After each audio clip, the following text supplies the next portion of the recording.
بسم الله الرحمن الرحيم إن الحمد لله نحمده ونستعينه ونستغفره ونعوذ بالله من شرور أنفسنا ومن سيئات أعمالنا من يهده الله فلا مضل له ومن يضلل فلا هادي له وأشهد أن لا إله إلا الله وحده لا شريك له وأشهد أن محمدا عبده ورسوله بلغ الرسالة وأدى الأمانة ونصح الأمة وكشف الله به الغمة وجاهد في الله حق جهاده حتى أعطاه الله اليقين. أما بعد أيها الإخوة والأخوات السلام عليكم ورحمة الله وبركاته. Avant de rentrer dans le vif du sujet, la première des choses que je vous recommande ainsi qu'à moi-même, c'est de se préserver du châtiment d'Allah tabaraka wa ta'ala en faisant ce qu'Allah nous a demandé bimtithali awamirihi wajtinabi nawahih, et en s'éloignant de ce qu'Allah nous a interdit. Donc de craindre Allah ta'ala comme il se doit et de se préparer pour le jour dernier. فإن التقوى مفتاح سعادة في الدنيا والآخرة. Car certes la piété, la crainte d'Allah, c'est la clé du bonheur dans ce bas monde et dans l'au-delà. لا سعادة للمرء إلا بتقوى الله تبارك وتعالى. Il n'y a pas de bonheur que l'homme peut obtenir si ce n'est par la taqwa, par la crainte d'Allah Jalla wa ala. Donc, dans cette vidéo, nous allons répondre à cette question très importante. Pourquoi apprendre l'arabe? Pourquoi apprendre l'arabe? Donc, comme vous savez, autant que moi, la langue arabe, c'est une langue ancienne. C'est une langue ancienne qui appartient aux langues sémitiques et qui a été utilisée depuis l'Antiquité, bien avant le prophète Mohammed sallallahu alayhi wa sallam. Des peuples parlaient cette langue. Le peuple des Ad, par exemple, ou le peuple de Thamoud. Il y a encore eu d'autres peuples qui parlaient cette langue. Eh bien, il faut savoir que la langue arabe, non seulement elle est importante pour pouvoir lire le Coran, pour pouvoir lire la parole d'Allah, afin d'avoir accès à cette parole divine, à la parole d'Allah qui n'est pas créée, parole de Dieu, qui vient de lui, mais aussi et surtout pour comprendre la religion, pour comprendre l'islam, pour comprendre l'islam. Pourquoi? Parce que la religion, ad-din, c'est un minhaj haya, c'est un mode de vie. C'est un mode de vie. Il faut savoir que dans l'islam, ad-din, la religion, c'est tout mode de vie. C'est la façon de régir un pays, un état, une société, d'accord? C'est une justice aussi. C'est pourquoi Allah subhanahu wa ta'ala dans surat Yusuf, il dit quoi? Il dit en arabe, Ma kana liya'khudha akhahu fi dinil malik. Il ne pouvait se saisir de son frère selon la religion du roi, fi dinil malik. Et en fait, en revenant au tafsir, donc à l'exégèse, à l'explication qu'en donnent nos anciens savants, nos pieux prédécesseurs, il les dit quoi? Comme il dit Ibn Kathir aussi, il dit Ay fi hukm al-malik. Fi din al-malik, ay fi hukm al-malik. Lorsqu'il dit la religion du roi, ça signifie la justice du roi, c'est-à-dire la justice du roi. Allahu Akbar. Vous vous rendez compte? Vous voyez un peu l'importance, c'est-à-dire que Allah Ta'ala, au lieu d'utiliser le mot justice, il a utilisé le mot din. Din al-malik, la religion du roi. C'est pour vous montrer que toute justice, toute façon de gérer ou régir une société, un état, c'est un din, c'est une religion. Donc, on doit apprendre l'arabe pour connaître ce din, pour connaître ce mode de vie qu'Allah Ta'ala nous a enseigné et nous oblige à suivre. Voilà.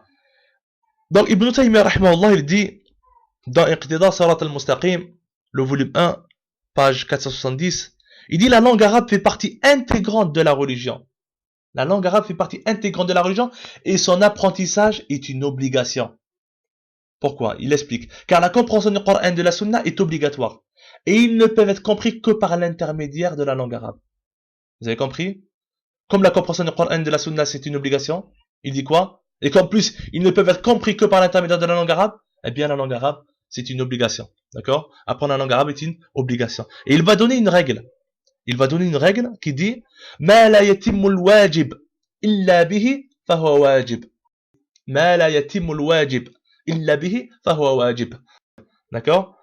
L'unique moyen de réaliser donc l'obligatoire devient à son tour obligatoire. Voilà. Et donc pourquoi aussi c'est très important d'apprendre l'arabe, surtout dans les pays où nous sommes, en France, en Belgique, Canada, etc., Suisse, ailleurs aussi. Dans les librairies islamiques, malheureusement, il faut savoir que ceux qui ont permis l'ouverture de ces librairies-là, eh bien, ils voient dans notre religion des sujets épineux ou des sujets soi-disant tabous. Eh bien, ils ne veulent pas que ces sujets-là soient propagés ou qu'ils soient traduits, d'accord, ou quoi que ce soit. Donc, tous ces sujets-là, que beaucoup considèrent comme tabous ou épineux, eh bien, ils ne vont pas être traduits. Ou bien, on va prendre 2 ou 3 livres très généraux qui rentrent pas trop dans les détails, en prenant le soin, bien sûr, de donner explications qu'on donne quelques contemporains qui défendent bec et ongle l'injustice, la lâcheté, ou bien l'insoumission, plutôt à la loi divine.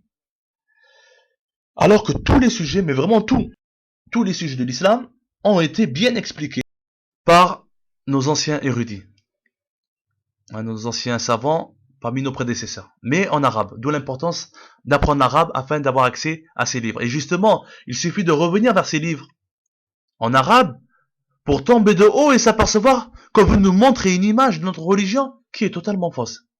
Et cela à cause de certains prêcheurs qui nous appellent indirectement à une insoumission à la loi divine sur terre, mais plutôt à une apparence seulement de la religion et en même temps au respect et à la soumission d'une chose qui est autre que l'islam, à des valeurs qui ne sont pas les nôtres, en tout cas qui ne sont pas celles de l'islam, et à des choses même qui combattent l'islam. Eh bien, ces prêcheurs-là, ils ont beau se montrer avec l'apparence de la sunna, masha'Allah, mais pour ceux qui connaissent très bien les sources de l'islam et qui font l'effort de les connaître et de les suivre, eh bien, leurs propos les trahissent. C'est pourquoi nos anciens, et c'était la parole de Ali ibn Abi Talib radiyallahu anhu, il disait La yu'arafu al-haqqu bil-rijal, Allahu akbar. On ne connaît pas la vérité par les gens. Rijal, c'est pas n'importe qui. Les érudits, les savants. On ne connaît pas la vérité par les gens. Aujourd'hui, c'est le contraire. Subhanallah. Aujourd'hui, shabab, les jeunes, beaucoup de jeunes, ils ont prétendu connaître la vérité par les gens. Vous voyez, ils vont dans les librairies islamiques et prennent n'importe quel livre. Ils vont les lire juste parce que on leur a dit, voilà, c'est un grand savant, ben il faut le suivre. Ou bien, ils vont délaisser n'importe quel livre. Pourquoi? Parce que l'auteur de ce livre a eu des mises en garde par un tel, alors ils vont pas le lire. C'est comme ça qu'on suit la religion. C'est comme ça qu'on reconnaît la vérité. Nos anciens érudits nous ont enseigné la phrase suivante. I'araf al-haq, ta'arif ahlah.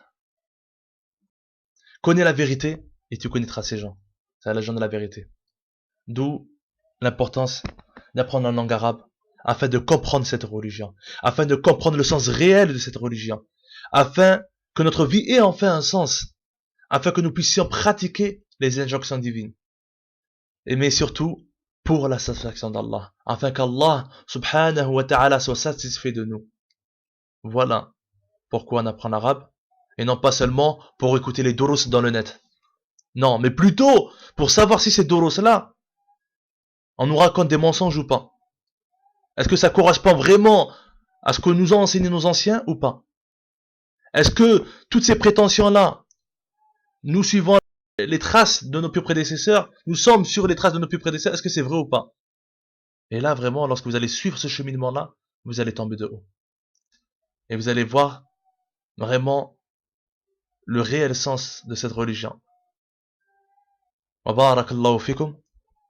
وصلى الله على نبينا محمد وعلى آله وصحبه أجمعين والسلام عليكم ورحمة الله وبركاته.